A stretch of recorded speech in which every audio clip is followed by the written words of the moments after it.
പ്രഭാഷകന്റെ പുസ്തകം 27:3. പ്രഭാഷകന്റെ പുസ്തകം 27:3 നമ്മളുടെ കുടുംബ ജീവിതത്തിൽ ഏറ്റവും അനുഗ്രഹമുള്ളൊരു വചനമാണ്. ദൈവഭക്തിയിൽ ദൃഢതയും തീക്ഷ്ണതയും ഇല്ലാത്തവന്റെ ഭവനം അതിവേഗം വളരും എന്നാണോ എന്തെഴുതിയിരിക്കുന്നത്? നശിക്കും. അയ്യോ, ഇങ്ങനെ എഴുതിയിട്ടില്ല.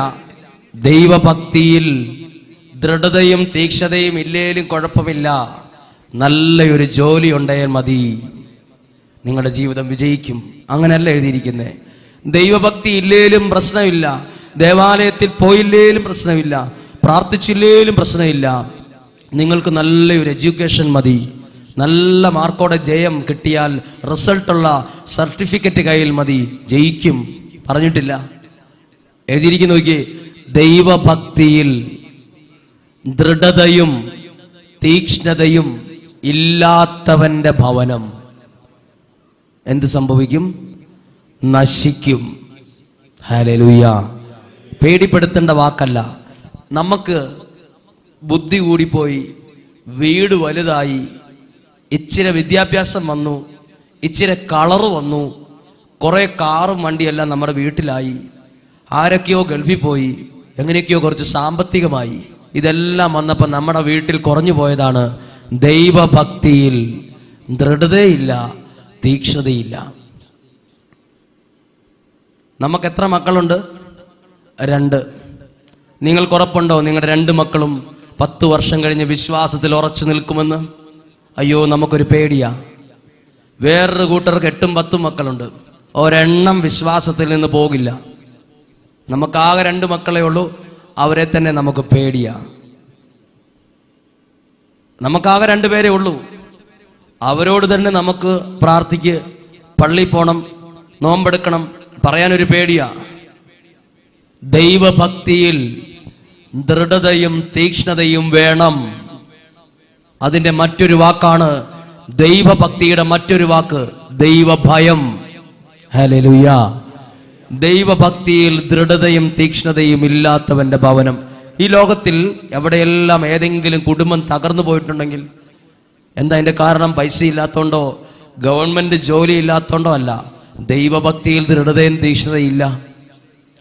ദൈവഭക്തിയിൽ ദൃഢതയും തീക്ഷ്ണതയില്ല, അതെല്ലാം കയറഴിച്ചു വിട്ടിരിക്കുക, കയറൂരി വിട്ടിരിക്കുക. എന്നാൽ ഈ ധ്യാനത, ഈ കൺവെൻഷനിലൂടെ നിങ്ങൾ തീരുമാനിച്ച് നിങ്ങളുടെ കുടുംബത്തിലെ ഒരാൾ പോലും ദൈവഭക്തിയിൽ ദൃഢതയും തീക്ഷ്ണതയും ഇല്ലാത്ത അവസ്ഥയിൽ കണ്ടാൽ നിങ്ങൾ അതിർത്തിയിൽ നിൽക്കുന്ന പട്ടാളക്കാരെ പോലെ നിങ്ങൾ നിൽക്കണം. അതിർത്തിയിൽ നിൽക്കുന്ന പട്ടാളക്കാർ എപ്പോഴും ഉണർന്ന് നല്ല ജാഗ്രതയോടെ തീക്ഷ്ണതയോടെ നിൽക്കുക രാജ്യത്തിന് വേണ്ടി. അതുപോലെ വിശ്വാസത്തിൽ ദൃഢതയും തീക്ഷ്ണതയും ഉണ്ടാകുന്നതിന് വേണ്ടി നല്ല ഉണർവും ജാഗ്രതയോടും വിവേകത്തോടും കൂടെ നിൽക്കണം.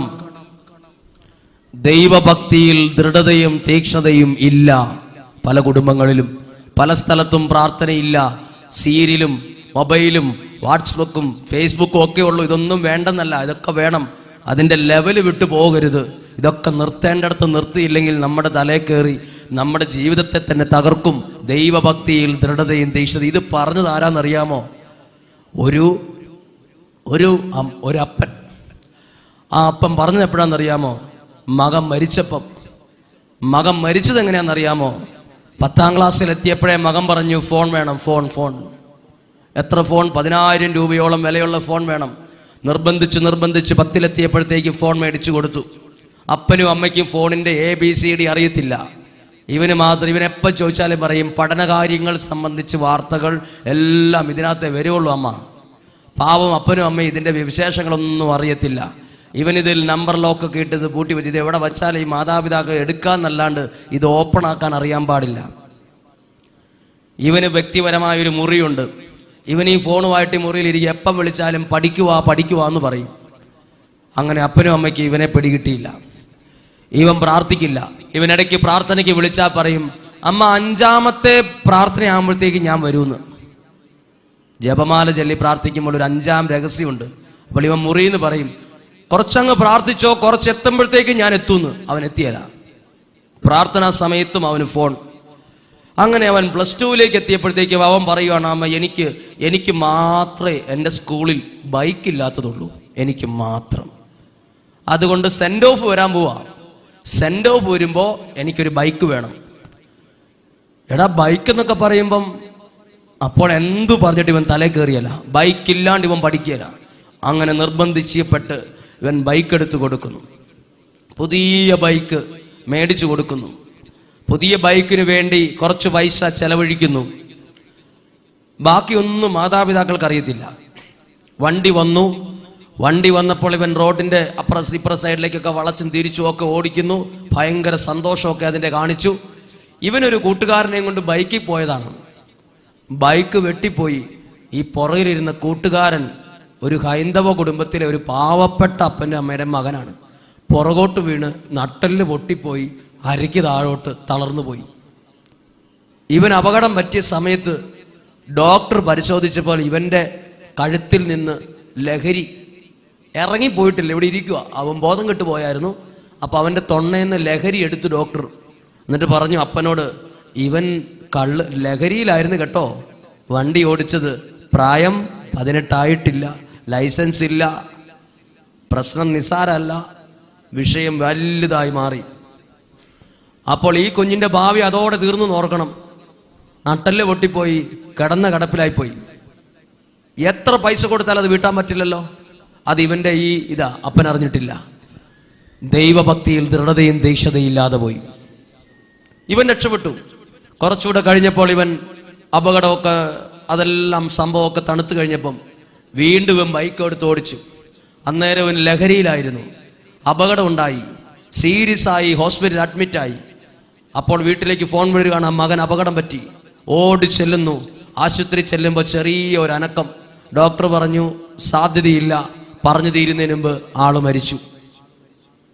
അവൻ മരിച്ചു കഴിഞ്ഞപ്പം ശവസംസ്കാരം ഉണ്ടല്ലോ, ശവസംസ്കാരം. വീട്ടിൽ നിന്ന് വികാരി അച്ഛൻ പ്രാർത്ഥനയൊക്കെ ചൊല്ലി ബോഡി പെട്ടിയെടുക്കാൻ തുടങ്ങിയപ്പം സ്വന്തക്കാരും ബന്ധുക്കളുമാണ് പെട്ടിയെടുക്കേണ്ടത്. പെട്ടിയെടുക്കാൻ വന്നത് സാത്താൻ സേവയിലെ കുറെ പിള്ളേര്. അതിൻ്റെ അടയാളങ്ങൾ കയ്യേലും ചെവിയേലും ഒക്കെ ഉള്ളവർ. അപ്പോൾ അച്ഛൻ ചോദിച്ചു, ആ പാവപ്പെട്ട കുടുംബമായിട്ട് ഇവരുടെ ബന്ധുക്കളൊക്കെ എന്താ ആരോടൊന്നും പറയാൻ വലിയ കഴിവുള്ളവരൊന്നും അല്ലാത്തതുകൊണ്ട് അങ്ങനെ നിൽക്കുകയാണ്. അപ്പോൾ അച്ഛൻ ചോദിച്ചു, ഇപ്പോൾ പെട്ടി എടുത്തിരിക്കുന്നത് നിങ്ങളുടെ ആരാന്ന്? അപ്പോൾ എല്ലാവരും അങ്ങോട്ടും ഇങ്ങോട്ടും നോക്കും, ആരാന്ന് അറിയാൻ പാടില്ല. അപ്പോൾ അവരോട് ചോദിച്ചു നിങ്ങൾ ആരാന്ന്? അപ്പോൾ പെട്ടി അവിടെ വെച്ചിട്ട് മാറി. പിന്നീട് അറിയണത് ഇവർ സാത്താൻ സേവക്കാര്, പിശാചുമാ. അവരുമായിട്ട് ബന്ധമുണ്ടായിരുന്നു. അപ്പോൾ അവിടെ ഒരു സീനുണ്ടാക്കി. ഇവരെ പുറത്തിറക്കി. സ്വന്തക്കാര് പെട്ടിയൊക്കെ എടുത്ത് പ്രാർത്ഥനയെല്ലാം ചൊല്ലി പള്ളിയിൽ കൊണ്ടുവന്നു. ശവസംസ്കാരം നടത്തി കഴിഞ്ഞപ്പം കുറച്ച് ദിവസം കഴിഞ്ഞപ്പം കുറച്ചു പേര് വീട്ടിലേക്ക് വരികയാണ്. അവൻ ഞങ്ങളുടെ 30,000 രൂപ മേടിച്ചായിരുന്നു, അത് തിരിച്ചു തരണമെന്ന്. അപ്പോൾ അപ്പം പറഞ്ഞു, എപ്പം മേടിച്ചെന്നായി പറയുന്നേ? എപ്പം മേടിച്ച് എനിക്കറിയത്തില്ല എന്ന് പറഞ്ഞു. അപ്പം പറഞ്ഞു, നിങ്ങളുടെ മകൻ മരിക്കുന്നതിന് മുമ്പ് ഒരു ബൈക്ക് വേണമെന്ന് പറഞ്ഞ് ബൈക്കിന്റെ കാര്യം പറഞ്ഞില്ലായിരുന്നു? നിങ്ങൾ എത്ര രൂപ കൊടുത്തു? ഞങ്ങൾ 8,000 രൂപ. ഞങ്ങളുടെ കയ്യിൽ നിന്ന് 30,000 രൂപ അവൻ മേടിച്ചിട്ടുണ്ടായിരുന്നു. അപ്പം ഇനി 30,000 രൂപയുടെ കാര്യം പറഞ്ഞപ്പം പലിശയ്ക്ക് അവൻ എടുത്ത പൈസയാണ്. +2 പഠിക്കുന്ന പയ്യൻ പലിശയ്ക്ക് മേടിച്ച്. ഈ പണം 3 പ്രാവശ്യത്തെ ഇവൻ കുറച്ച് തിരിച്ചടച്ചിട്ടുണ്ട്, 3 പ്രാവശ്യം. അപ്പോൾ ഇവന്റെ ഈ അപ്പൻ എങ്ങനെ ഇതൊക്കെ എവിടെ നിന്ന് എങ്ങനെ ഇത് കൈകാര്യം ചെയ്തു തിരിച്ചടച്ചു എന്നറിയാൻ വേണ്ടി മരണശേഷം ഈ അപ്പൻ സ്കൂളിൽ ചെല്ലുവാണ്. ഈ കൊച്ചിന്റെ അപ്പൻ സ്കൂളിൽ ചെന്നിട്ട് ചോദിക്കുവാണ് സാറിനോട്, എൻ്റെ മകൻ മരിച്ചുപോയി, ഇന്നയാളുടെ അപ്പനാണ് ഞാൻ. സാറ് പറയുകയാണ് നിങ്ങളുടെ മകൻ മരിച്ചു പോയതിൽ ഒരുപാട് സന്തോഷമുണ്ട് കേട്ടോന്ന്. അപ്പോൾ അപ്പൻ ഒരു ഷോക്കിലിരിക്കുകയാണ്. അടുത്തതും കൂടി ഒരു അടി കിട്ടിയ പോലെ. അപ്പോൾ ചോദിച്ചു എന്താണ് ഇതിൻ്റെ കാര്യം, നിങ്ങളെന്താ ഇങ്ങനെ പറയും, നിങ്ങളൊരു മാഷല്ലേ? അപ്പോൾ ഈ മാഷ് സാറ് പറയാണ് നിങ്ങളുടെ മകൻ്റെ സ്കൂളിലെ പണി ബ്ലൂ ഫിലിം വിൽക്കലായിരുന്നു. നിങ്ങളല്ലേ 10 പഠിച്ചപ്പോൾ തന്നെ നിങ്ങളുടെ മകന് തന്നെ താങ്ങാനാവാത്ത ഒരു വലിയ ഫോൺ മേടിച്ചു കൊടുത്തില്ലേ? ഇതുകൊണ്ട് അവൻ എന്നാ പണിയെന്ന് നിങ്ങൾ അന്വേഷിച്ചിട്ടുണ്ടോ? അവൻ്റെ പണി ഇവിടെയുള്ള കുട്ടികൾക്ക് 20 രൂപയ്ക്ക് 30 രൂപയ്ക്കും 50 രൂപയ്ക്കും ബ്ലൂ ഫിലിം വിൽക്കലായിരുന്നു പണി. ഇവരെ പല പ്രാവശ്യം പിടിച്ചു. അന്നൊന്നും നിങ്ങളെ കണ്ടില്ല. ഇപ്പോൾ മരിച്ചു കഴിഞ്ഞെങ്കിലും നിങ്ങൾ സ്കൂളിൽ വന്നല്ലോ, വലിയ കാര്യം. ഇനി അവൻ ബൈക്ക് മേടിക്കാൻ നേരത്തും ഇത് തന്നെ, ഈ ബൈക്കിൽ ഇവന്റെ പരിപാടി ഇതൊക്കെ തന്നെയായിരുന്നു. അപ്പം പറഞ്ഞു, നിങ്ങളുടെ മകൻ ഈ സ്കൂളിൽ ജീവനോടെ ഉണ്ടായിരുന്നെങ്കിൽ ഈ സ്കൂളിലെ പിള്ളേരെ മുഴുവൻ അവൻ ബ്ലൂ ഫിലിം വിറ്റ് നശിപ്പിച്ച് പലതിൻ്റെയും ജീവിതം തകർത്തേനെ, മരിച്ചതിൽ നന്ദിന്ന്. ഇതെല്ലാം കേട്ടപ്പോൾ അപ്പം പറഞ്ഞെന്നറിയോ, എൻ്റെ മകൻ മരിച്ചതിൽ എനിക്കും സന്തോഷമുണ്ടെന്ന്. എന്നിട്ട് അയാൾ പറയാണ്, എനിക്ക് 2 മക്കളും കൂടി ഉണ്ട്, അവരും ഇതുപോലെ ഇവന്റെ മൂത്തോന്റെ വഴിക്ക് പോകാതിരിക്കാൻ എന്ത് ചെയ്യണം? അപ്പോഴപ്പം പറയാണ്, ഇനി എപ്പോഴും ഇങ്ങനെ ഈ മക്കളുടെ കാര്യം ശ്രദ്ധിക്കാതെ ദൈവഭക്തിയിൽ, അപ്പം പറയാണ്, എനിക്ക് തെറ്റുപറ്റിയ സ്ഥലം പറഞ്ഞു വരുവാണ്, ദൈവഭക്തിയിൽ ദൃഢതയും തീക്ഷണതയും ഇല്ലാതെ പോയതാണ് എനിക്ക് പറ്റിയ, എൻ്റെ കുടുംബത്തിന് പറ്റിയ എല്ലാ അബദ്ധങ്ങളുടെയും കാരണം. ഇനി എനിക്ക് അങ്ങനെ ഒരു അബദ്ധം പറ്റരുത്. എൻ്റെ 2 മക്കളും കൂടിയുണ്ട്, മൂത്തോന്റെ വഴിക്ക് പോകാതെ, നാട്ടുകാർക്ക് ഭാരമാകാതെ, തലവേദനയാകാതെ മിടുമിടുക്കരായി വളർത്താൻ അപ്പനൊരു വഴി കണ്ടുപിടിക്കുകയാണ്. ദൈവഭക്തിയിൽ ദൃഢതയും തീക്ഷ്ണതയും വേണം. പറഞ്ഞേ ഹല്ലേലൂയാ, അവർക്ക് പറഞ്ഞേ ഹല്ലേലൂയാ. പ്രിയപ്പെട്ട മാതാപിതാക്കളെ, നിങ്ങൾക്ക് ദൈവഭക്തിയും ദൈവഭയവും ഉണ്ടെങ്കിൽ നിങ്ങളുടെ മക്കളും ദൈവഭക്തിയിലും ദൈവഭയത്തിലും തന്നെ വളരും. ദൈവഭക്തിയിലും ദൈവഭയത്തിലും വളരും. ഞാൻ നിങ്ങളോട് ചോദിക്കട്ടെ, നിങ്ങൾക്ക് ദൈവഭക്തിയും ദൈവഭയവും ഉള്ള വിവരം നിങ്ങളുടെ കുഞ്ഞുങ്ങൾക്ക് പോലും അറിയത്തില്ല. ദൈവഭക്തിയും ദൈവഭയം, പ്രാർത്ഥന, വിശ്വാസം, ദേവാലയത്തിലുള്ള പങ്കാളിത്തം, വിശുദ്ധ കുർബാനയിലെ പങ്കാളിത്തം, സന്ധ്യാപ്രാർത്ഥന, ഇതൊന്നും നിങ്ങളുടെ മക്കൾ കണ്ടിട്ടില്ലാത്തതുകൊണ്ട് അവർക്ക് എന്തില്ല? ദൈവഭക്തിയും ദൈവഭയവും ഇല്ല. നിങ്ങളിൽ ദൈവഭക്തിയും ദൈവഭയവും വേണം. പറഞ്ഞേ ഹല്ലേലൂയാ. ദൈവഭക്തിയും ദൈവഭയവും ഇല്ലെങ്കിലോ നമ്മുടെ കുടുംബം അതിവേഗം പുറകോട്ട് പോകും. ഇനി ശ്രദ്ധിച്ചേ, ദൈവഭക്തി ദൈവഭയം. ദൈവഭയം എന്ന് പറഞ്ഞാൽ എന്താ അതിന്റെ അർത്ഥം? ദൈവത്തെ ഒരു ഭയം. വളരെ ശ്രദ്ധിക്കണം. ദൈവഭയം ഉണ്ടെങ്കിൽ ഒരു പ്രത്യേകതയുണ്ട്, വേറെ ലോകത്തിന്റെ ഒന്നും ഭയപ്പെടില്ല. ഹല്ലേലൂയ. ദൈവഭയമുള്ള ഒരാൾ മന്ത്രവാദിയെ പേടിക്കുമോ? മന്ത്രവാദത്തെ പേടിക്കുമോ? പേടിക്കുമെന്നാണ് നിങ്ങൾ പറയുന്നത്. ദൈവഭയമുള്ളയാൾ അയ്യോ മന്ത്രവാദം പേടിക്കുക പോലുമില്ല, കൂടോത്രം പേടിക്കില്ല. ദൈവഭയമുള്ളയാൾ ഈ ഇങ്ങനെയുള്ള കാര്യത്തെ ഭയപ്പെടില്ല. ദൈവഭയം ഇല്ലാത്ത ഒരാളാണെങ്കിലോ എല്ലാത്തിനെയും പേടിയായിരിക്കും. ഹല്ലേലൂയ. നിങ്ങൾക്ക് ദൈവഭയമുണ്ടോ ഇല്ലയോ? ഇല്ലേ? ദൈവഭയമുള്ളവർ പറഞ്ഞേ ഹല്ലേലൂയ, ഹല്ലേലൂയ. എനിക്ക് ദൈവഭയം, ദൈവഭയമുണ്ടെങ്കിൽ ലോകത്തെ ഭയപ്പെടില്ല, ഒന്നിനെയും ഭയപ്പെടില്ല. പക്ഷെ നമ്മൾ ക്രിസ്ത്യാനികൾക്ക് മന്ത്രവാദത്തെ പേടിയാണ്, കൂടോത്രം പേടിയാണ്, ക്ഷുദ്രപ്രയോഗം പേടിയാണ്. കൂടോത്രത്തെ ചവിട്ടി അയ്യോ എൻ്റെ ജീവിതം പോയി, അതാ പറയുന്നത്. ദൈവഭയമുള്ളവൻ ഇതിനെ പേടിക്കില്ല. കേട്ടോ? അതുകൊണ്ട് ഒരാൾ പറഞ്ഞത്, ക്രിസ്ത്യാനി സ്ഥലം വിറ്റ് പോകണമെങ്കിൽ ഒറ്റ എളുപ്പ വഴി. എന്താണ് എളുപ്പ വഴി? കൂടോത്രം ചെയ്താൽ മതി. ഞാൻ പറയുന്ന കൂടോത്രം നിങ്ങൾ ചെയ്യുമോ? എന്നാൽ ക്രിസ്ത്യാനി വേഗം സ്ഥലം വിറ്റ് പോക്കോളും, കിട്ടുന്ന വിലയ്ക്ക് വിറ്റ് പോക്കോളും. ഇന്ന് തൊട്ട് പഠിച്ചോ. 9 നാടൻ മുട്ട മേടിക്കുക, വെളുത്ത മുട്ട മേടിക്കരുത്. നാടൻ കോഴി ഇടുന്ന വേറൊരു കളറുള്ള മുട്ടയില്ല, അത് മേടിക്കണം. 9 എണ്ണം മേടിക്കണം.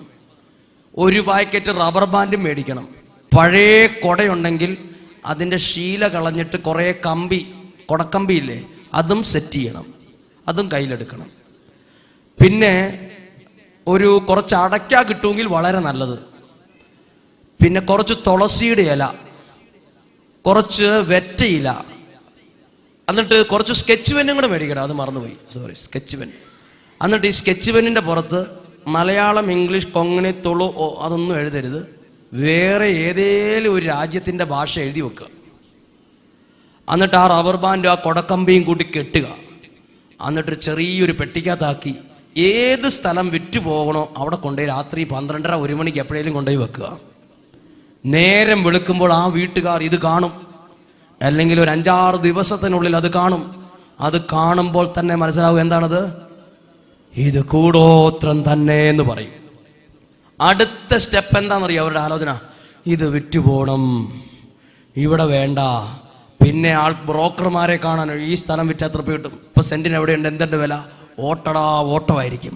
ക്രിസ്ത്യാനികൾക്ക് ഈ കൂടോത്രത്തെ പേടിയാണ്. ഉദാഹരണം, മുള്ളംകൊല്ലി എന്ന് പറയുന്ന സ്ഥലത്ത് നിന്ന് ഒരാൾ എന്നെ വിളിച്ചു. ധ്യാനത്തിനൊക്കെ വന്നിട്ടുള്ള ഒരാളാണ്. അയാളുടെ പറമ്പിൽ നിന്ന് മുമ്പേ പറഞ്ഞ അത്രയും സാധനം കിട്ടി, മുട്ട ഇതൊക്കെ കിട്ടി. അയാൾ ഇത് ഭാര്യയോട് പോലും പറയാതെ ഈ കൂടോത്രം ചെയ്ത മുട്ട എവിടെ കൊണ്ടുവച്ചു? അയാൾ ഇത് എടുത്തപ്പോൾ തന്നെ മനസ്സിലായി, ദൈവമേ, എന്നെ തകർക്കാൻ, എൻ്റെ കുടുംബത്തെ തകർക്കാൻ വേണ്ടി ആരോ ചെയ്തു. ഇയാളിത് ഭാര്യയോട് പോലും പറയേണ്ട, അവൾക്കിനി ടെൻഷൻ വന്ന് BP കൂടി പ്രശ്നമാണല്ലോ എന്ന് വിചാരിച്ച് ഇതെടുത്ത് മുള്ളംകൊല്ലി പഞ്ചായത്തിൻ്റെ പറമ്പിൽ കൊണ്ടുപോയി വെച്ചു. അയാളോടൊരാൾ പറഞ്ഞു, എടോ, കൂടോത്രം KSRTC ഡിപ്പോയ്ക്ക് വെക്കൂല, KSRTCക്ക് കേൾക്കില്ല, പഞ്ചായത്ത് ഗവൺമെൻറ് ആശുപത്രി ഇതിനൊന്നും ഏക്കത്തില്ല, ഏർക്കേക്ക് ഈ പാവപ്പെട്ട നമുക്ക് മാത്രമേ ഈ സാധനം ഏക്കുള്ളൂ. ഇയാളിത് നമുക്ക് ഇതേറ്റാൽ തന്നെ പഞ്ചായത്തിന് ഏറ്റോട്ടെ, പഞ്ചായത്തിൻ്റെ പറമ്പിൽ കൊണ്ടുപോയി വെച്ചു. ഇയാൾ വച്ചത് ഒരു നല്ല സ്ഥലത്താണ്, പെട്ടെന്ന് ശ്രദ്ധിക്കപ്പെടാത്തൊരു സ്ഥലത്താണ്. ഇയാളിത് വളരെ ഇയാളുടെ മനസ്സിനെ വല്ലാതെ ഭാരപ്പെടുത്തി. രാത്രിയിൽ ഉറക്കമില്ലാതായി. അപ്പോൾ ഇയാളുടെ ഭാര്യ ചോദിച്ചു, നിങ്ങൾക്കെന്തോ ശാരീരികമായ പ്രശ്നമുണ്ട്, നമുക്കൊരു നല്ല ഡോക്ടറെ കണ്ടൊരു ഫുൾ ചെക്കപ്പ് വേണം. ഇയാളിത് എന്നാന്ന് പറയാത്തതുകൊണ്ട് ഭാര്യയ്ക്ക് ടെൻഷൻ. അവസാനം ഭാര്യയോട് പറഞ്ഞു, എടീ, എൻ്റെ കുഴപ്പമല്ല, നമ്മുടെ എല്ലാ തകർച്ചയുടെയും കാരണം എന്നറിയാമോ? കൂടോത്രം. ഇത്രയും നാൾ ഞാനത് ചിന്തിച്ചിട്ടുണ്ടായിരുന്നു, പക്ഷെ ഇത് നേരിട്ട് കണ്ടോണ്ട് എനിക്ക് വിശ്വാസമായി. അപ്പോഴേ ഭാര്യ പറഞ്ഞ്, നമുക്കതേ നാളെ തന്നെ കുർബാനയ്ക്ക് പോയി വികാരിയച്ഛൻ്റെ കൈ കൊടുത്തേക്കാന്ന് പറഞ്ഞു. അങ്ങനെ ആ തീരുമാനത്തോടുകൂടി അവർ കടന്നു. നേരം വെളുത്തവർ പള്ളിയിൽ പോകാൻ ഒരുക്കമായപ്പം ഈ കൂടോത്രം ചെയ്ത സാധനം പറമ്പിൽ നിന്ന് എടുത്തുകൊണ്ട് വന്ന് മുറ്റത്ത് എവിടെയോ വച്ചു. പോകുമ്പോൾ എടുത്തുകൊണ്ട് പോകാൻ അന്നേരം ആ ചേച്ചിക്കൊരു പെട്ടെന്നൊരു ഓർമ്മ വന്നു. അവർ പണ്ട് ഞങ്ങളുടെ അടുത്ത് ധ്യാനത്തിന് വന്നതായതുകൊണ്ട് ആ ചേച്ചി പറഞ്ഞു, നമുക്ക് ഇവിടെ കൊടുക്കണ്ട, വടുവഞ്ചാലിലുള്ള ആ മാത്യുച്ചന് കൊടുത്താലോ, നമുക്കൊന്ന് വിളിക്കാം. അങ്ങനെ എന്നെ ഫോൺ വിളിച്ച് ഞാൻ ചോദിച്ച ഒന്നും അറിയാതെ എടുത്ത്, ഹലോ, എന്താ വിഷയം? ഞങ്ങൾ മുള്ളംകൊല്ലിയിൽ നിന്നാണ്, ഇന്നയാണ് അച്ഛൻ, ഒരു പ്രധാനപ്പെട്ട കാര്യം. എന്താണ്? അതെ, ഞങ്ങളുടെ പറമ്പിൽ നിന്ന് കൂടോത്രം കിട്ടി, അതാണ് ഞങ്ങളുടെ എല്ലാ പ്രശ്നത്തിൻ്റെയും കാരണം. അത് അച്ഛന് തരണമെന്നാണ് ഞങ്ങളുടെ വിലയേറിയ ആഗ്രഹം. എപ്പോഴാണ് വരേണ്ടത്? എനിക്ക് കൂടോത്രം ആദ്യമായിട്ട് കാണാൻ പോവായതുകൊണ്ട് എനിക്ക് ഭയങ്കര ത്രില്ലായി. ഇത് കാണാനൊരാഗ്രഹം. ഞാൻ പറഞ്ഞു, ഇപ്പം തന്നെ ഇങ്ങോട്ട് പോരാന്ന് പറഞ്ഞു. പെട്ടെന്ന് പോരാൻ പറഞ്ഞു. ഇത് കേട്ടവർ ബത്തേരി എത്തി. ചുരുങ്ങിയ നിമിഷങ്ങൾക്കുള്ളിൽ, മണിക്കൂറുകൾക്കുള്ളിൽ അവർ ബത്തേരി എത്തി. ഞങ്ങളുടെ ബത്തേരി എത്തി കെട്ടിയെന്ന് പറഞ്ഞു. ബത്തേരി എത്തിയെന്ന് കേട്ടപ്പോൾ എനിക്കൊരു പേടി. അയ്യോ, ഇവർ ഈ പറഞ്ഞ ഇത് പെട്ടെന്ന് ഇങ്ങ് എത്തിയോ? ബത്തേരി എത്തി. ഈ പറഞ്ഞ സമയം കൊണ്ട് വടുവഞ്ചാലും എത്തി. ഇതാ ഈ പറഞ്ഞ നേരം കൊണ്ട് ഇവിടെ എത്തി. നേരെ പള്ളിയുടെ മുമ്പിൽ വന്ന് ഈ ചേട്ടൻ്റെ കയ്യിൽ ഈ പറഞ്ഞ കൂടോത്രം ഒരു കാർഡ്ബോർഡ് പെട്ടിക്കകത്ത്, കുഞ്ഞ് പെട്ടിക്കകത്ത് ഈ സാധനമുണ്ട്. ഇയാൾ വന്ന പാടെ എൻ്റെ കയ്യിലേക്ക് തന്നപ്പോൾ ഞാൻ ഇച്ചിരി ബുദ്ധിയുള്ള ആളായതുകൊണ്ട് ഞാൻ പറഞ്ഞു, എൻ്റെ വേണ്ട, അവിടെ വച്ചേക്കാൻ പറഞ്ഞു. എനിക്കും ഒരു പേടി, എന്തെങ്കിലും പറ്റിയാലോന്നേ ഒരു പേടി. അപ്പോൾ ഈ കൂടോത്രം അയാൾ അവിടെ വച്ചു. അപ്പോൾ എനിക്കിത് ഒരു ഭയം ഉണ്ടായപ്പോൾ ഞാനിങ്ങനെ ചിന്തിച്ചു, ഇതിപ്പോൾ എന്താപ്പം ഇത് ചെയ്യുക? അപ്പം ഞാൻ അന്നേരം അവിടെ ഒരു 85 വയസ്സായ നരച്ച മുടിയുള്ള ശരീരമുള്ള ഒരച്ഛൻ അവിടെ ഉണ്ടായിരുന്നു. എനിക്ക് പെട്ടെന്ന് ആ അച്ഛൻ്റെ മുഖം ഓർമ്മ വന്നു. ഞാൻ ആ ചേട്ടനോട് പറഞ്ഞു, ഈ മന്ത്രവാദത്തിൻ്റെ ശക്തിയെ തകർക്കുന്ന 82 വയസ്സായ ഒരു അച്ഛനോട്, നിങ്ങളുടെ ഭാഗ്യമാണ് നിങ്ങളിപ്പോൾ വന്നത്, ഞാൻ അച്ഛനോട് സംസാരിക്കട്ടെ എന്ന് പറഞ്ഞു. ഞാൻ അച്ഛനോട് ചെന്ന് ഞാൻ ഇങ്ങനെയാണ് ചിന്തിച്ചത്, ദൈവമേ, ഇനി കൂടോത്രവുമായി ബന്ധപ്പെട്ട് 32 വയസ്സുള്ള എൻ്റെ ജീവിതം കളയണോ? 82 വയസ്സുള്ള അച്ഛന് കൂടോത്രം ഏറ്റാലും ഇനിയൊന്നും പ്രശ്നമില്ല, ഇനി ഏറ്റാലും ഇത്രയൊക്കെ ഏക്കാനുള്ളു, ഇനിയിപ്പം പേടിക്കേണ്ട കാര്യമൊന്നുമില്ല, നമ്മളിനി എന്തിനു വെറുതെ. ഞാനൊന്നും അറിയാം അച്ഛനടുത്ത് ചെന്നു, അച്ഛോ, ഒരു കൂടോത്രവുമായി ബന്ധപ്പെട്ടൊരു സംഭവമുണ്ട്, എന്താ ചെയ്യണ്ടേ? എവിടെയുണ്ടെന്ന് ചോദിച്ചു. ഞാൻ പറഞ്ഞു, പള്ളിയിൽ ഇരിപ്പുണ്ട്, എടുത്തുകൊണ്ട് വരാൻ പറഞ്ഞു. ഞാൻ ഉടനെ പള്ളിയിലേക്ക് ചെന്നു. അപ്പോൾ ഈ ചേട്ടനോട് ഞാൻ പറഞ്ഞു, ചേട്ടൻ എന്നാ പൊക്കോ, ഇത് കൈകാര്യം ചെയ്തു, ഇത് പേടിക്കേണ്ട, പൊക്കോളാൻ പറഞ്ഞു. അപ്പോൾ ഈ ചേട്ടൻ എന്ത് ചെയ്താലും പോകത്തില്ല, ഇതെന്ത് ചെയ്തു എന്ന് അറിഞ്ഞിട്ടേ പോകുള്ളൂ. അപ്പോൾ എൻ്റെ പുറകെ വന്നു. അപ്പോൾ ഞാൻ അടുക്കളയിൽ കൊണ്ടുവന്നപ്പോൾ അച്ഛൻ നേരെ അടുക്കളയിലേക്ക് ഈ ചേട്ടൻ്റെ പുറകിലായിട്ട് നിൽപ്പുണ്ട്. ഇത് അച്ഛൻ ഈ കവറ് പൊട്ടിച്ചപ്പോൾ ഞാൻ മുമ്പേ പറഞ്ഞ എല്ലാ കാര്യവും കണ്ടു. സ്കെച്ച് പെന്നെ കൊണ്ട് ഏതാണ്ട് എഴുതിയിരിക്കുന്നു. 2-3 റബ്ബർ ബാൻഡ്, മുട്ട, വാടിയ തുളസിയില, വടക്കയുടെ പകുതി, അത് ഇത്. അച്ഛൻ ഇതെല്ലാം കൂടി എടുത്ത് വേസ്റ്റ് ബോക്സിലിട്ടു. ഈ മുട്ട എടുത്ത് കയ്യിൽ പിടിച്ച് ഒരു സ്റ്റീൽ ഗ്ലാസ്സിലേക്ക് ടിക്ക് ഒഴിച്ചു. എന്നോട് ചോദിച്ചു, ചെറിയൊരു പച്ചമുളക് ഉണ്ടോയെന്ന് നോക്കിയത്. ഞാൻ വിചാരിച്ചു, കൂടോത്രവും പച്ചമുളകും തമ്മിൽ എന്താ പോയി ബന്ധം? ഇത്രയും നാളായിട്ട് ഈ ടെക്നിക്കെല്ലാം പഠിച്ചിട്ട് വേണം ഇനി എല്ലാ കൂടോത്രത്തിൻ്റെ ശക്തിയും അടിച്ച് തകർക്കാൻ വേണ്ടിയിട്ട്. അപ്പോൾ ഞാൻ പറഞ്ഞു, പച്ചമുളക് ഉണ്ട്, അത് ചെറുതായിട്ടൊന്ന് അരിയാൻ പറഞ്ഞു. ഞാൻ അരിഞ്ഞ് നിങ്ങൾ അരിയരുത്, ഞാൻ അരിഞ്ഞു. എന്നോട് ചോദിച്ചു സവോള ഉണ്ടോന്നോ? സവോള, സവോള നോക്കാം. സവോളയുണ്ട്, ദോശക്കല്ല് വെച്ചോളാൻ പറഞ്ഞു, എണ്ണ തൂത്തോളാൻ പറഞ്ഞു. ഇത് ആംപ്ലേറ്റ് അടിക്കാനുള്ള പരിപാടിയാണ്. ഈ ചേട്ടൻ എന്നോട് പറഞ്ഞു നിൽക്കരുത്, അച്ഛനൊന്നും പോകാനില്ല, 82 വയസ്സായി, ഇനി മുന്നോട്ടും ഇല്ല താഴോട്ടും ഇല്ലാതെ നിൽക്കുന്നതാണ്, അത് നോക്കണ്ട, അച്ഛൻ ശ്രദ്ധിക്കണമെന്ന് ആ ചേട്ടൻ പറഞ്ഞു. ഞാൻ ദോശക്കല്ല് വെച്ചു, ഗ്യാസ് ഓണാക്കി, കൂടോത്രം ചെയ്ത മുട്ട സ്റ്റീൽ ഗ്ലാസ്സിലിട്ട് ഇളക്കി, അച്ഛൻ ഇത് ഒഴിച്ചു, അത് മറിച്ചിട്ടു, ചട്ടുകം കൊണ്ട് അത് 4 പീസാക്കി. ഒരെണ്ണം ആർക്കാണ്? ആ ചേട്ടന് അന്നേരെ പറഞ്ഞു, എൻ്റെ പൊന്നച്ചു എനിക്ക് വേണ്ട. 2ാമത്തെ പീസ് എനിക്ക്. ഞാനത് മേടിച്ചു, പക്ഷെ തിന്നില്ല, ഞാൻ അതിബുദ്ധിമാനായതുകൊണ്ട് തിന്നില്ല. ബാക്കി ഒരു പകുതിയിൽ കൂടുതൽ ഈ അച്ഛൻ ചടപടാന്നും പറഞ്ഞ് തിന്നു. ആ അച്ഛൻ തിന്നിട്ട് എന്തെങ്കിലും പറ്റിയെങ്കിൽ ഞാൻ ഞാൻ വളരെ ശ്രദ്ധിച്ചാണ് എല്ലാ കാര്യവും കൈകാര്യം ചെയ്ത്. അച്ഛൻ തിന്നിട്ട് ഞാൻ കൈ പിടിച്ചുകൊണ്ടിരിക്കുന്ന കണ്ടപ്പോൾ അച്ഛൻ നോക്കി.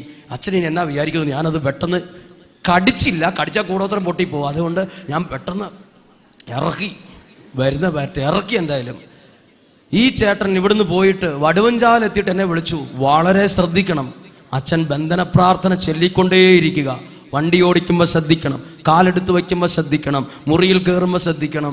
ഈ ചേട്ടൻ എന്നെ ധ്യാനിപ്പിക്കാൻ തുടങ്ങുകയാണ്. പിന്നീട് അവസാനം എന്നോട് ഈ ചേട്ടൻ ചോദിച്ചുകൊണ്ടിരിക്കുന്ന ചോദ്യം, അച്ഛൻ എന്തെങ്കിലും പറ്റിയോ? എന്തെങ്കിലും പറ്റിയിട്ടുണ്ടോ? വണ്ടി ഓടിക്കുമ്പോൾ എന്തെങ്കിലും പറ്റിയോ? ടയർ പോയോ? ഞാൻ പറഞ്ഞു എൻ്റെ ചേട്ടൻ പറഞ്ഞ് എന്നെ ഒന്നും പറ്റിക്കരുത്.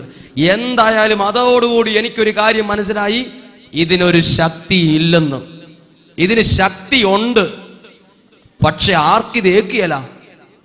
ദൈവഭയവും ദൈവഭക്തി ഉള്ളവനെ ഈ ശക്തി തൊടിയല. പറഞ്ഞ് ഹല്ലേലൂയ, അവർക്ക് പറഞ്ഞ് ഹല്ലേലൂയ. അയ്യോ, ഒരാൾ പറഞ്ഞു കൂടോത്രം ചെയ്ത ഒരു സാധനം നിങ്ങളുടെ മുറ്റത്ത് ഇന്ന സ്ഥലത്തുണ്ട്, അത് കുഴിച്ചെടുത്തില്ലെങ്കിൽ പ്രശ്നമാണ്. ദൈവം എന്നാ പറഞ്ഞു? ഈശോ എന്നാ പറഞ്ഞേ? ശത്രുക്കളുടെ സകല ശക്തികളുടെ മേൽ കുഴിച്ചെടുക്കാനെന്നാണോ ചവിട്ടി നടക്കാനെന്നാണോ? അങ്ങനെയാ. അയ്യോ, അത് കുഴിച്ചില്ലെങ്കിൽ ജലദോഷം വരും, കുഴിച്ചെടുത്തില്ലെങ്കിൽ. നമ്മളത് നേരിട്ട് കാണുവാണെ എടുത്ത് അങ്ങോട്ട് ഇട്ടേക്കുക, കുഴിക്കാൻ പോകരുത്. ചിലരത് കുഴിച്ച് തന്നെ ജീവിതം കുഴിച്ച് കുളവാക്കും. ദയവ് ചെയ്ത് കുഴിച്ചു. നമ്മുടെ ദൈവം അതിനേക്കാൾ സർവശക്തനാണ്. അത് പറഞ്ഞ് വിശ്വസിക്ക്. ഏത് ശക്തിക്കും തിന്മയ്ക്കൊരു ശക്തിയുണ്ട്. മന്ത്രവാദി ചെയ്യുന്ന മന്ത്രവാദന ശക്തിയുണ്ട്, കൂടോത്രം ചെയ്യുന്ന കൂടോത്രക്കാരനും ശക്തിയുണ്ട്. പക്ഷെ അത് ദൈവഭയമുള്ളവനെ ഏക്കത്തില്ല. ഉദാഹരണം, ഞാന് മഴക്കാലത്ത് കൊടയെടുക്കുന്നത് എന്തിനാ? മഴക്കാലത്ത് കൊട മഴ നനയാതിരിക്കാനാണോ മഴയെ നിർത്താനാണോ? നമ്മൾ എടുത്തു പിടിച്ചിരിക്കുന്ന ഒരു കൊട എത്ര നിവർത്തി അഭ്യാസം കാണിച്ചാലും മഴ നിൽക്കില്ല. പക്ഷെ നമ്മളത് നേരാവണ്ണം ചൂടിയാൽ നമ്മൾ നനയോ? അതെന്ന് ഓർത്താ മതി. നേരാവണ്ണം ചൂടണം, ചുമ്മാ അങ്ങോട്ടും ഇങ്ങോട്ടും ചൂടിയിട്ട് കാര്യമില്ല. കൊട ചൂടേണ്ടതുപോലെ നേരെ പിടിച്ച് ചൂടി നിന്നാൽ ഒരു തുള്ളി മഴ നമ്മുടെ തലയിൽ വീഴിയല്ല വെള്ളം. ഈ കൊട എന്താ? വിശ്വാസിയെ സംബന്ധിച്ച് ഈ കൊട എന്താ? നമ്മുടെ ദൈവത്തിലുള്ള നല്ല വിശ്വാസത്തിൻ്റെ ഒരു കുട, പ്രാർത്ഥനയുടെ ഒരു കുട, ദൈവഭയത്തിൻ്റെ ഒരു കുട. നമ്മൾ എന്ത് ചെയ്യണം? ഞാനത് എടുക്കണം, എൻ്റെ കയ്യിൽ വേണം, അത് ഞാൻ ചൂടണം. ഞാൻ മന്ത്രവാദികളുടെ മുഴുവൻ മന്ത്രവാദം നിർത്താൻ നോക്കിയാൽ നമുക്ക് പറ്റത്തില്ല. കൂടോത്രക്കാരൻ നിർത്താൻ നമുക്ക് പറ്റിയല്ല. പക്ഷെ അവരെന്തൊക്കെ ചെയ്താലും എന്നെ, എൻ്റെ കുടുംബത്തെ, എൻ്റെ വീടിരിക്കുന്ന സ്ഥലത്തെ, എൻ്റെ ബിസിനസ്സിനെ തൊടാതിരിക്കാൻ ഈ കൊട എന്നും കയ്യിലെടുക്കണം. അത് ഞാൻ ചൂടേണ്ടതുപോലെ പിടിക്കേണ്ടതുപോലെ പിടിച്ചാൽ ഒന്നും ഭയപ്പെടണ്ട. പറഞ്ഞേ ഹല്ലേലൂയ, അവർക്ക് പറഞ്ഞേ ഹല്ലേലൂയ. നിങ്ങൾ ഓർത്തോ, ഇതൊക്കെ നമുക്ക് എപ്പോഴാണ് ഏക്കുന്നതെന്ന് ഞാൻ പറയാം. നമുക്ക് ഏക്കുന്നത് ഇവിടുന്ന് മീനങ്ങാടി പള്ളിയിൽ അവിടുന്ന് നിങ്ങൾ കാറെടുത്ത് നേരെ ബത്തേരിക്ക് പോവാണ്. ഇപ്പോൾ 9 മണിക്ക് അങ്ങ് പോവാണ്. പോകുമ്പോൾ നിങ്ങൾ കണ്ടു വഴിയരികിൽ നിൽക്കുന്ന ഒരാൾ ഇങ്ങനെ കൈ കാണിച്ച് നിൽക്കുക. എന്തിനെന്ന് പറയും? നിർത്താൻ പറഞ്ഞു. അപ്പോൾ നിങ്ങളുടെ വണ്ടിയിലുള്ളവരൊക്കെ പറഞ്ഞു നമ്മൾ പരിചയമില്ലാത്ത ഒരാളാ, നിർത്തണ്ടെന്ന് പറഞ്ഞു. നമ്മൾ കാർ അവിടെ നിർത്തിയില്ല. ഇയാൾ കാറെ കയറുമില്ലയോ? കാറ് നിർത്തിയില്ല, കയറുമില്ലയോ? നമ്മൾ അയാൾ അവിടെ നിന്ന് കൈ കാണിച്ച എന്ത് ഡാൻസ് കളിച്ചാലും നമ്മൾ നിർത്തിയില്ലെങ്കിൽ പേടിക്കേണ്ട, നമ്മൾ അങ്ങ് ഓടിച്ചു പോയാൽ മതി. ഇയാൾ കൈ കാണിച്ച പാടെ നമ്മൾ നിർത്തി. എന്നിട്ട് ലോക്ക് തുറന്ന് ഡോറും തുറന്ന് കയറിക്കോളാൻ പറഞ്ഞു. അയാൾ കയറി ഇരുന്നു. അത് ചെയ്താൽ പ്രശ്നമാണ്. അതായത് നമ്മൾ ആരൊക്കെയോ പറഞ്ഞ് കേട്ടിട്ട് ചില മന്ത്രവാദത്തിന്റെയും കൂടോത്രത്തിന്റെയും പുറകെ പോയി അവിടെ പോയി ജീവിതം നിർത്തി, ജീവിതത്തിന്റെ ലോക്ക് തുറന്ന് ഈ ശക്തി അകത്തേക്ക് കയറ്റി ലാഭം ഉണ്ടാകും, മെച്ചം ഉണ്ടാകും, പ്രശ്നം മാറും, അതാവും ഇതാവും എന്ന് പറഞ്ഞ് നമ്മൾ എവിടെ പോവും? അയാളെ കയറ്റി, ആ ശക്തിയെ കയറ്റി ജീവിതത്തിനകത്തിരുത്തും. എന്നിട്ട് കരഞ്ഞു കൂകി നടക്കരുത്. അതിനെനിക്ക് ഉത്തരവാദിത്തമില്ല. എന്നാൽ ഇതിന്റെ ഒന്നും മുന്നിൽ പോയി നമ്മുടെ ജീവിതം നിർത്താതെ ജീവിതം ഓടിച്ചു പോയാൽ ഒരു ശക്തിക്ക് മുന്തി തള്ളി തകർത്ത് നമ്മുടെ ജീവിതത്തിലേക്ക് കയറാൻ കഴിയില്ല. അതിന്റെ ചോട്ടിപ്പോയി നിർത്തി വാതിലും തുറന്ന് കയറിക്കോളാൻ പറഞ്ഞ് കയറിയിട്ട് ഇപ്പൊ സങ്കടമാ പ്രശ്നമാണെന്ന് പറയരുത്. പ്രശ്നം മാറാൻ വേണ്ടി എവിടെ പോകരുത്? പ്രശ്നക്കാരനടുത്ത് പോകരുത്. ആളുടെ പേര് തന്നെ പ്രശ്നക്കാരെന്നാണ്. ശരിയാണോ? ചില ആൾക്കാർ ഭയങ്കര പ്രശ്നമാകുമ്പോൾ എങ്ങോട്ട് പോകും? പ്രശ്നം കൊണ്ട് നിൽക്കാൻ പറ്റാതെ പ്രശ്നം മാറ്റാൻ വേണ്ടി പ്രശ്നക്കാരൻ്റെ അടുത്തേക്ക് പോകും. എന്നിട്ട് കുറേ ദിവസം കഴിഞ്ഞിട്ട് പറയും ഭയങ്കര പ്രശ്നമായെന്ന്. ആ ബോർഡ് തന്നെ എന്താ? പ്രശ്നക്കാരൻ. പ്രശ്നക്കാരൻ പേരങ്ങനെ തന്നെയാ, പ്രശ്നക്കാരൻ, പ്രശ്നം. ഹല്ലേലൂയ. ദൈവഭക്തി, ദൈവഭയം. ഉറക്കെ പറഞ്ഞ് ഹല്ലേലൂയ. ബൈബിളിൽ ഒരു വാക്കുണ്ട്, മൈക്കിലൂടെ പറയാൻ പറ്റത്തില്ല. നിങ്ങൾ ആരെങ്കിലും വായിക്കുവാണെങ്കിൽ ഞാനത് കേൾക്കും, അത്രേ പറ്റുള്ളൂ. കാരണം അങ്ങനെയാണ് ആ വാക്ക്. പുറപ്പാട് 10:7. ഒരു വചനവും പഠിച്ചില്ലെങ്കിൽ ഈ വചനം കേൾക്കണം. ഈ വചനം ഇങ്ങനെയാണ്: ഇസ്രായേലിനെതിരെ ഒരു പട്ടി പോലും കുരയ്ക്കുകയില്ലെന്ന്. ബൈബിളിലുണ്ടോ? ആ ബൈബിളുണ്ടോ എന്ന് എനിക്ക് അറിയത്തില്ല. നോക്കിയേ. അമ്മച്ചിയാണ് ഇന്നലെ വായിച്ചത്. ഇന്നലെ വായിച്ച അമ്മച്ചിയല്ലേ? ഇന്നലെ വായിച്ച അമ്മച്ചിനെ കാണുന്നില്ല. ഇന്നലെ വായിച്ച അമ്മച്ചി പരിസരത്ത് പോലും. ഇന്നലെ ആ അമ്മച്ചി നല്ല അടിപൊളിയായിട്ട് വായിച്ചാണ്. പുറപ്പാട് 11:7. പുറപ്പാട് 11:7 ബൈബിളിലൊരു വായിച്ചേ.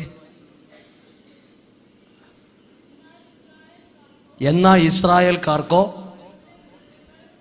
അവരുടെ മൃഗങ്ങൾക്കോ എതിരെ, അത് പതുക്കെ വായിക്കുള്ളൂ, ഒരു പട്ടി പോലും. അത് ഭയങ്കര പ്രശ്നമാണ് ആ വാക്ക്. ബൈബിളിലുണ്ട്, ഒരു പട്ടി പോലും കുരയ്ക്കുകയായിരുന്നു. ഇസ്രായേലിൽ പോയിട്ടുണ്ട് ആരെങ്കിലും? ഇസ്രായേലിനെതിരെ അമേരിക്ക പോലും കളിക്കില്ല. ഇസ്രായേൽ കുഞ്ഞു രാജ്യമാണ്, അത്രയും ശക്തമാണ്. എഴുതിയിരിക്കുക, ഇസ്രായേൽ, നമ്മളെക്കുറിച്ച് എഴുതിയിരിക്കുന്നത്, ഇസ്രായേലിനെതിരെ അവരുടെ മൃഗങ്ങൾക്കെതിരെ ഒരു നായി എന്നാണ് അതിനകത്ത്. ഇതിനകത്ത് ഈ ഞങ്ങളുടെ പുസ്തകത്തിനകത്ത് പട്ടി, രണ്ട് സെയിമാണ്. അതിനകത്ത് നായി എന്നാണ്, ഇതിനകത്ത് പട്ടി എന്നാണ്. ഒന്നൊരു നാവോ കുരയ്ക്കരുത്. ഹല്ലേലൂയ. പിന്നെ എന്തിനാ ഈ മന്ത്രവാദം? അയ്യോ, മന്ത്രവാദം, കൂടോത്രം, ക്ഷുദ്രം, ഇതിന്റെ പുറകെ പോകുന്നേ. ദൈവഭയമുള്ളവൻ ഒന്നിനെയും ഭയപ്പെടില്ല. പറഞ്ഞേ ഹല്ലേലൂയ. അവരൊക്കെ പറഞ്ഞേ ഹല്ലേലൂയ. ഒരാൾ പറഞ്ഞു, ഒരു പ്രാർത്ഥനക്കാരൻ വേറൊരാളുടെ വീട്ടിൽ ചെന്നിട്ട് അയാളോട് പറഞ്ഞു, അതെ, അയാൾ ചോദിച്ചു, സഹോദര, ഞങ്ങളുടെ സാമ്പത്തികമായി ആകെ തകർന്നു കിടക്കുവാണ്, എന്താണ് കാരണം? അയാൾ കണ്ണടച്ചിട്ട് പറഞ്ഞു, ഞാൻ ഗുളികനെ കാണുന്നു എന്ന്. ഗുളികൻ അറിയോ? ഗുളികൻ. അയാൾ ചോദിച്ചു, ഗുളികന്റെ ഭാര്യ ഉണ്ടോ? ഉണ്ട്. എത്ര പിള്ളേരുണ്ട്? 2 പേർ. എവിടെയാ പഠിക്കുന്നത്? ഇവരെല്ലാം എതിരെയാ പോകുന്നത്? ഈ പാവപ്പെട്ടവന്റെ വീടിന്റെ മുറ്റത്തൂടെയാണ്. ഗുളികൻ പോകുന്നോണ്ടാണ് നിങ്ങളുടെ തകർച്ച. ആരെങ്കിലും നിങ്ങളോട് പറയുക ഗുളികൻ പോകുന്നുണ്ടെന്ന് പറഞ്ഞാൽ അവർക്കും ജീവിക്കണ്ടേ? അവർ പൊക്കോട്ടെ മുറ്റത്തൂടെ. അയ്യോ, ഗുളികൻ പോകുന്നുണ്ട്, ഗുളികന്റെ ഭാര്യ പോകുന്നുണ്ടെന്ന് പറഞ്ഞ് നമ്മുടെ ജീവിതം വെറുതെ കോഞ്ഞാട്ടയാക്കരുത്. ഗുളികനോ ഗുളികന്റെ ഭാര്യയോ ഗുളികന്റെ മക്കളോ 30 പേരും മുറ്റത്തൂടെ പോവുകയും വരികയും അലക്കും കുളിയാണേലും നിങ്ങൾ പേടിക്കണ്ട. എന്തുകൊണ്ടാ പേടിക്കേണ്ടാത്തത്? ദൈവഭക്തിയിൽ ദൈവഭയവും ദൈവഭക്തിയും പ്രാർത്ഥനയും ഉണ്ടെങ്കിൽ ഒരു ശക്തി മുറ്റത്തൂടെ പോയാലും നമ്മളെ തൊടില്ല. ആ വിശ്വാസമുള്ളവർ പറഞ്ഞേ ഹല്ലേലൂയ. അതിലുറപ്പില്ലാത്തവർ പറഞ്ഞേ ഹല്ലേലൂയ. കുറേ പേരുണ്ട്, നിങ്ങൾ കേട്ടല്ലോ, ഞാൻ മൈക്ക് അറിഞ്ഞുകൊണ്ട് മാറ്റിയതാണ്. സാരമില്ല, നമുക്ക് ഒരു നിമിഷം പ്രാർത്ഥിക്കാം. ദൈവഭക്തിയിൽ ദൃഢതയും തീക്ഷണതയും വേണം. നമുക്ക് ഓർഗനിൽ പാട്ട് പാടുന്ന ആളുണ്ടോ ഇവിടെ? ഉണ്ടെങ്കിൽ നമുക്കിനി ഒരു സമയം അയ്യോ പറഞ്ഞതിനേക്കാൾ 5 മിനിറ്റ് കൂടി നമുക്കൊരു നിമിഷം ഒന്ന് എഴുന്നേറ്റ് നിൽക്കാം. നമ്മൾ ഇന്ന് കണ്ടതുപോലെ ഒന്ന് പ്രാർത്ഥിക്കാൻ പറ്റുമോ? എന്താ കണ്ടത്? ഇന്ന് ദൈവഭക്തി, ദൈവഭയം അത് കണ്ടു. ഇനിയുള്ളത് നമ്മൾ കണ്ടത് എന്നാണെന്നറിയാമോ? നമ്മൾ പ്രാർത്ഥിക്കുമ്പോൾ പ്രാർത്ഥിക്കുന്ന കാര്യം ഇന്നില്ല, പക്ഷെ അത് വിശ്വാസത്തിന്റെ കണ്ണുകൾ കൊണ്ട് കാണണം. എന്നിട്ട് നമ്മൾ പാടി പ്രാർത്ഥിക്കും. ദൈവത്തിന്റെ ഇടപെടൽ ഇന്ന് ഇല്ലാത്തത്, എന്നാൽ വിശ്വാസത്തിന്റെ കണ്ണുകൾ കൊണ്ട് ഇന്ന് കാണുന്നത് എനിക്ക് യാഥാർത്ഥ്യമാക്കി ദൈവം തരും. ഹല്ലേലൂയ. എനിക്കൊരു നല്ല വാഹനം എടുക്കണമെന്ന് ആഗ്രഹമുണ്ട്, പക്ഷെ ഇന്ന് എനിക്കില്ല. എന്നാൽ എൻ്റെ വലിയൊരു സ്വപ്നമാണ് ഒരു വാഹനം. ഇന്ന് നമ്മൾ വിശ്വാസത്തിൽ കാണുന്നത് ദൈവം യാഥാർത്ഥ്യമാക്കി തരും. ഒരു നിമിഷം കണ്ണുകളടച്ച് നിങ്ങളുടെ ജീവിതത്തിൽ എന്താഗ്രഹമുണ്ടെങ്കിലും ആ വിഷയത്തിലെല്ലാം ദൈവത്തിന്റെ ശക്തി വെളിപ്പെടും, ദൈവത്തിന്റെ ആത്മാവ് പ്രവർത്തിക്കും, ദൈവത്തിന്റെ ഇടപെടലുണ്ടാകും. കണ്ണുകളടച്ച് നിങ്ങൾ കരങ്ങൾ ഹൃദയത്തോട് ചേർത്ത് വയ്ക്കുക. ഒന്നിനെക്കുറിച്ചും ഭയപ്പെടേണ്ട, ഒന്നിനെക്കുറിച്ചും ആകുലചിത്തരാവുകയും വേണ്ട. എൻ്റെ ദൈവം അറിയാതൊന്നും സംഭവിക്കുകയില്ല. ദൈവത്തിനെല്ലാം സാധ്യമാണ്, ദൈവത്തിനെല്ലാം സാധ്യമാണ്. പത്രോസിന് വേണ്ടി പ്രാർത്ഥിച്ചു. പത്രോസ് ജയിലിൽ കിടക്കുമ്പോൾ സഭ മറിയം എന്നൊരാളുടെ വീട്ടിലിരുന്ന് പ്രാർത്ഥിച്ചു. അവിടെ ഇരുന്നുള്ള പ്രാർത്ഥന